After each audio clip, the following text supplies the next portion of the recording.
6,000 pension ఇస్తాం. ఎందుకంటే వికలాంగుల పెన్షన్ కూడా ఇవ్వచ్చు. నువ్వు ఇమీడియట్లీగా చదవడం ఫ్లాట్ మనం ఏం చేస్తే ఇమీడియట్లీగా ఆ కాలనీ పూర్తవుతుందో కూడా నాకు తేల్చండి. నాకు నెల రోజుల్లో అన్నీ కంప్లీట్ అయిపోవాలి. నేను వాళ్ళు చెప్పి నెల రోజులు దాటి ఉండడానికి ఏది వీల్లేదు, ఏ ఒక్క విషయంలో కూడా.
Dr. B.R. Ambedkar.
రేపు పొద్దున్న మన లీడర్లందరూ పంచాయతీ ఆఫీస్లో కూర్చుంటారు.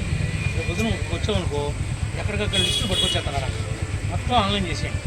ఎన్ని ఉంటే తహసీల్దార్ వచ్చారు, విలేజ్ సర్వేర్ ఎక్కడ సార్ ఆ చెట్టు ఆడుతున్నా బయటకు వెళ్ళకూడదు, వాడు వాలీబాల్ ఆడుతున్నా బాల్ బయటకు వెళ్ళకూడదు. ఆ రకంగా కోర్టు ఆడుకోవాలి. సాయంత్రం పూట ఆ జింగిలంతా తీపిచ్చేయాలి. నాకు వారం రోజుల్లో నాకు సైడ్లోకి చెప్పి ప్లస్ దాంట్లో రోడ్లు కూడా వేసేయాలి. కొప్పాకు ఊరు బయట ముందు రోడ్లు ఎట్లా రోడ్లు వేసేసి స్థలాలు ఎత్తున్నామో లాగా మనం ముందే రోడ్లు వేసి ముందే కరెంట్ వేసి ఇల్లు ఇవ్వాలి. ముందే కరెంట్ లైన్లు వేయాలి, ముందే రోడ్లు వేయాలి.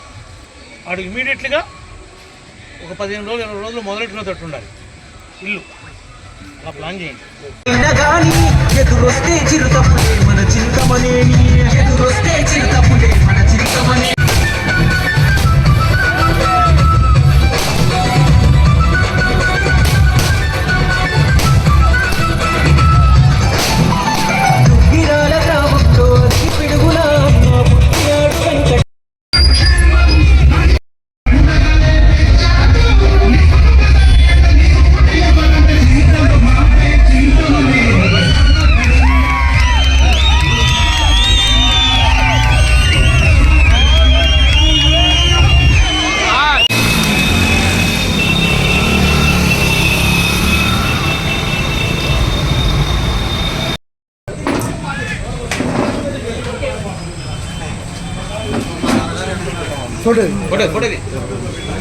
Okay sir.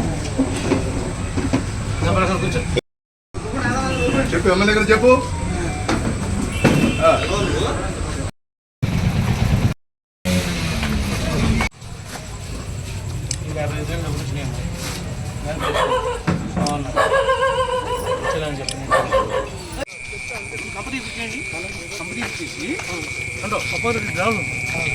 ఇట్లా పోసి తిప్పారనుకో ఇక ఎటుగా ఉంటే పోతారు కదా. సర్టిఫికేట్ వచ్చిందా? 6,000 ఇస్తానులే.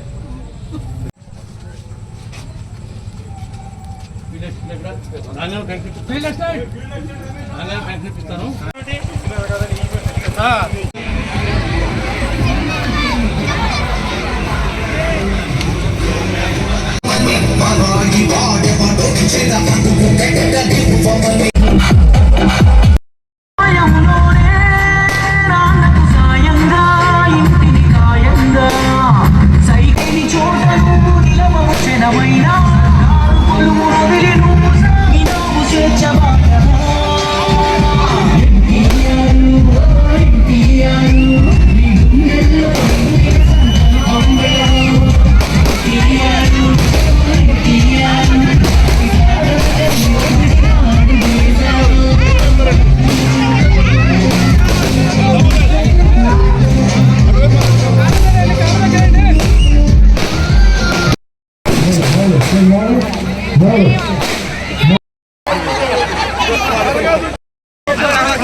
వాడుకోండి. ఈ ప్రభుత్వం మీది, మీరు గెలిచిన మీరు చేసిన వల్లే నేను ఎమ్మెల్యే అయ్యా. సరేనా? మీకోసం కష్టపడ్డానికి 40,000 సిద్ధం.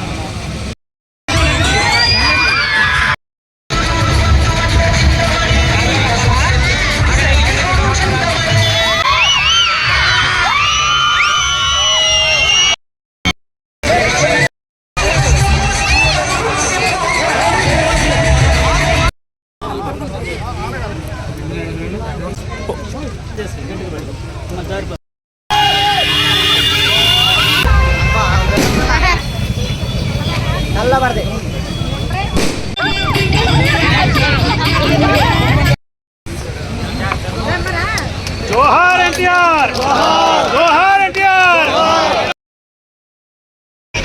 సుపరిపాలనలో తొలి అడుగు. మీరు గత 5 ఏళ్లుగా పడినటువంటి అవస్థల్ని గుర్తుపెట్టుకుని మరి మీ రోడ్డుని ఫస్ట్ ప్రయారిటీలోనే మొదలెట్టడం జరిగింది, పూర్తి చేయడం జరిగిందని కూడా ఈ సందర్భంగా తెలియజేస్తున్నాం. 4,000 పెన్షన్ అర్హులైనటువంటి వారికి మొదటి నెలలోనే ఇచ్చాం. నిన్న మాట ప్రకారం తల్లికి వందనం కూడా మాట ప్రకారమే మనకి ఓట్లైనటువంటి వారి పిల్లలకు కూడా వాళ్ళ తల్లుల ఖాతాల్లో వేసి మాట నిలబెట్టుకున్నటువంటి మన ముఖ్యమంత్రి గారు, ఉప ముఖ్యమంత్రి గారు, అదేవిధంగా మన విద్యాశాఖ మంత్రి గారికి మన గ్రామం తరఫున, మన నియోజకవర్గం తరఫున ప్రత్యేకంగా అభినందనలు తెలుపుతున్నా. కానీ వాళ్ళు అధికారంలో ఉన్నప్పుడు అది శాశ్వతం అనుకున్నారు. ఇవాళ పొడం జంగాలు బాపకైపోయారు. ఒక మాటలో చెప్పాలంటే మేమే సర్వస్వం అనుకున్నారు. విర్రవీ గారు పేటరేగిపోయారు. ఏ పాపం తెలియని నన్ను కానీ నాతో పాటు 16 మందిని ఉత్తుపుణ్యానికి జైల్లో పెట్టించారు. ఎక్కడున్నారా? రండి, దమ్ముంటే ఇప్పుడు రండి, మీ దగ్గర ధైర్యం ఉంటే రండి.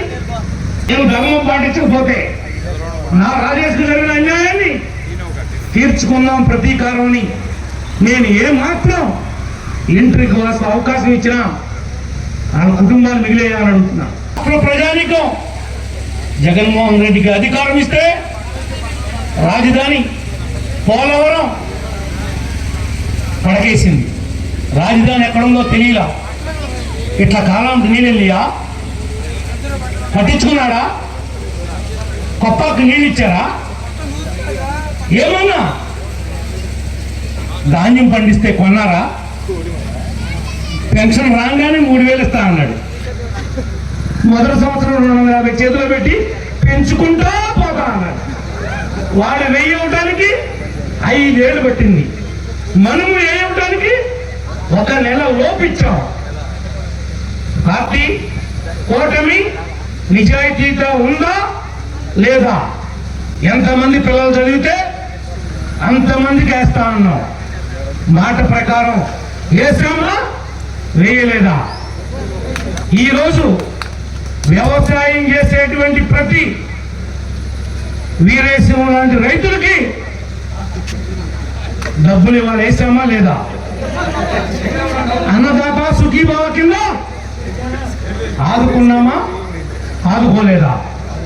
వాళ్ళకి 7,000 వేసాం, 20,000 వేయాలి.